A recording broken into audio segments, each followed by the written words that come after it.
دا لقمان حکیم سے بھی او خیار سڑے تیر شوید خلق چی مثال ورکی وی لقمان حکیم سے ابدا سے وی دا یو رس باچا اعلانو کا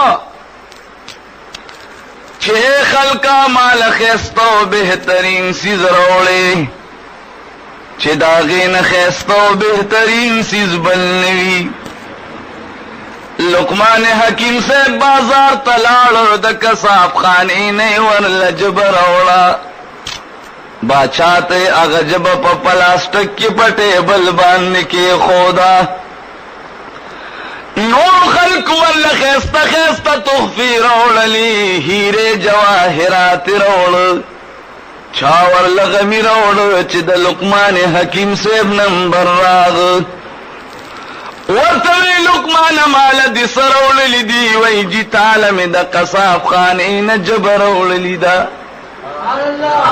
وی یر خلق وی چی لقمانو خیر دی تا مال دمرا گس جب روڑ نداخو پا 2 روپئی کی لقمان حکیم سے ورطوی جی دا دین قیمتی سیز بل نشت دے ورطوی لقمان ماتی قیمتو خایاک ورطوی چی دی جبی کی دمرلوی کمال پروتے چی کلدا سموی نو اللہ پی در نرضا کیگی پیغمبر پی در نرضا کیگی ارسلے دی پدی جبی باندی دوست گرزیگی این چاہتوالا جنت ندتا سلامیت تیاریگی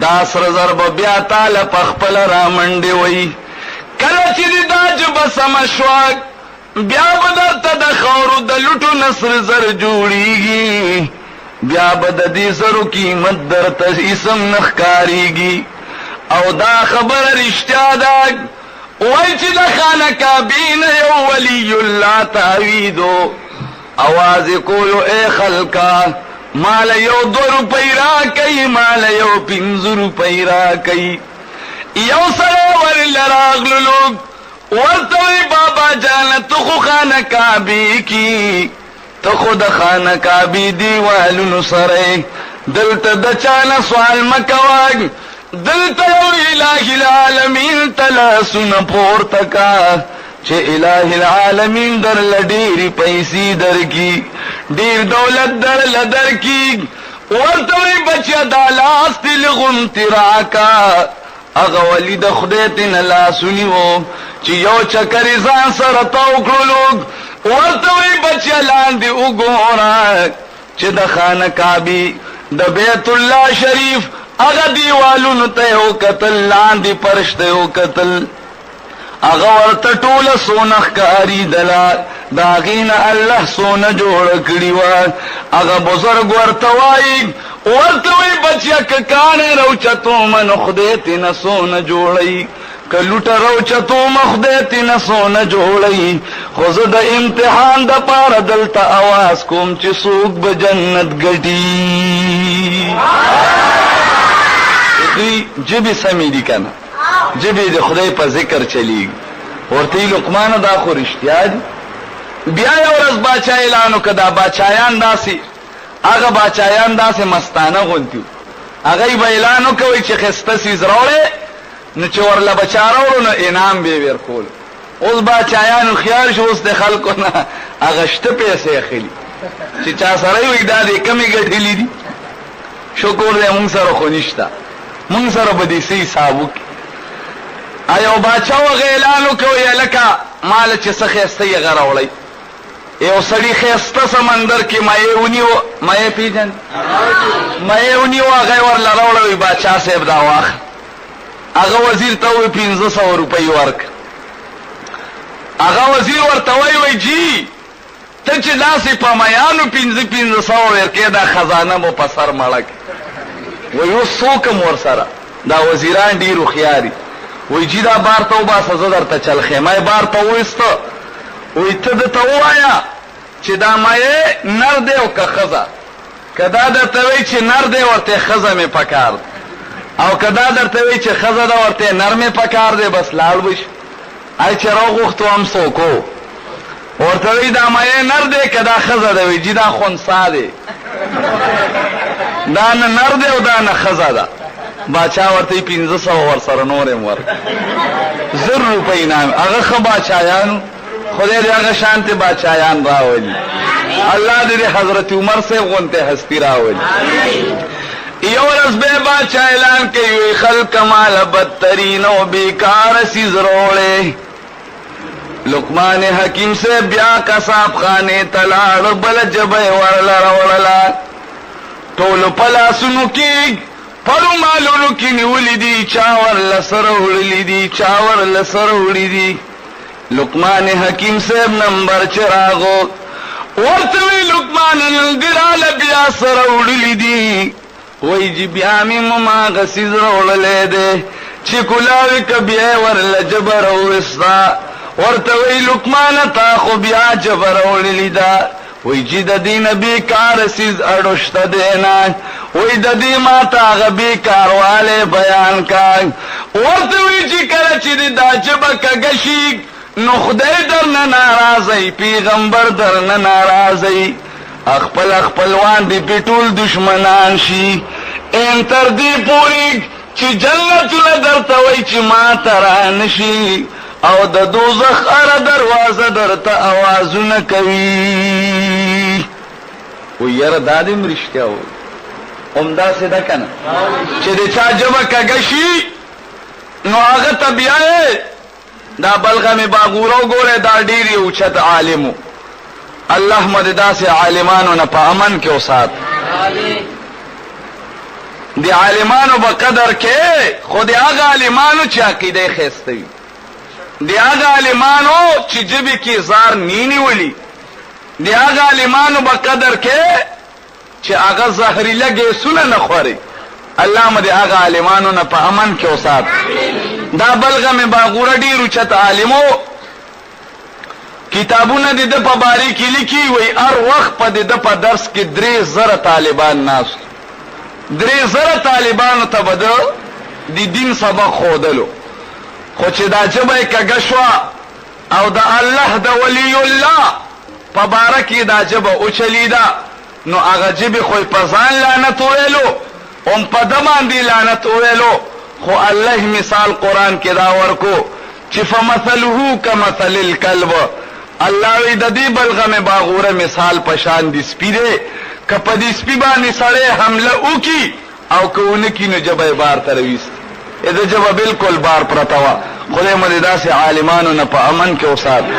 او ګوره او مقام دې پیغمبر علی د موسی علی السلام سره چې دشمنی وا دغینا مخکی لکه چې د موسی علی السلام دوستو دومره چت مقام یو چې اورس کور تر نه نو ته خزا ورته تاسو نه دی راوړي او ما صفاخه کړی نه دی وی چپش سپای بس پېته نه جوړش ستې جوړش اوس چې خاون خزه ته وی سپای او سپای ته جوړیږي خو مقام یو چت ته کن نو سامنیو هغه بار ته وتیلو او خلق ورته زید سپای بچو تاسو مور خو سپای دا نو پجړه راغ پلار ته چې بابا جی مون ته خلک وی چې سپای بچي او د مور ته دعا وکړه چې دا خشینو بیا ورته دعا وکړه نو بیا ته نه خزه جوړش.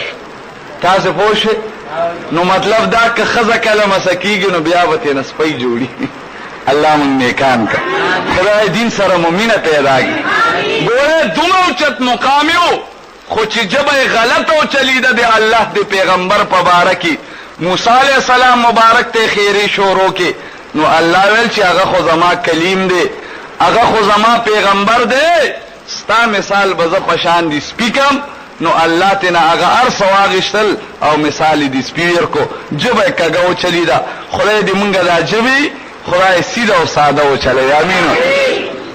لقمان حکیم سے تبا چاوي ته خډي روخياري وای ته به چیرته زینا او ما سره بناست ما ته به نصیحت او وصیت کې.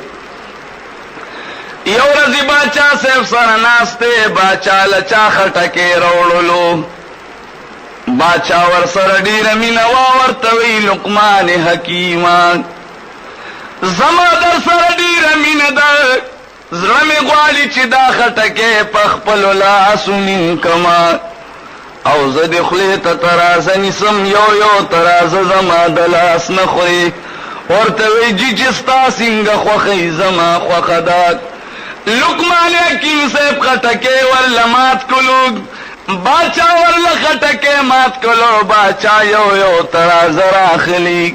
لقمان حکیم صاحب ته وړاندې کوي، هغه پخپله خوري.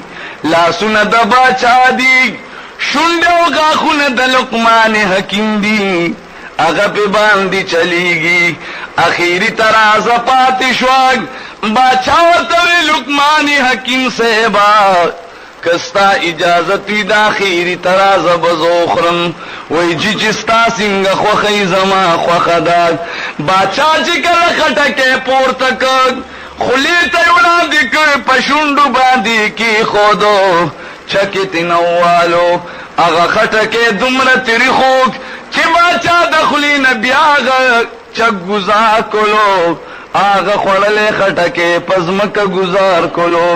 لقمان حکیم سے مبارک توایی ورته وی لقمان قسم ده دا خټکی خو دومره تریخو چې تا ما ته ولې غږ نه کولو، ما خو هغه یو چکم سلامت تیر نه کولو. باچا صاحب توایی ورته وی باچا صاحب مبارکه ما درته ځکه غږ نه کولو چې د دې لاسونه ما ډېر خواږه خوړلي دي. ما ویل راشه ټول عمر مې تېنه خواږه خواږه خوړلي دي، که نن دالت راښه راشي نو خیر دی، باچا ته فریاد مه کوه. ورونو ګورې سوچ کوئ، د الله د دربار نه مونږ ته ټول عمر خواږه میلاویږي که نه میلاویږي؟ د الله د دربار نه مونږ ته څنګه نعمتونه میلاویږي.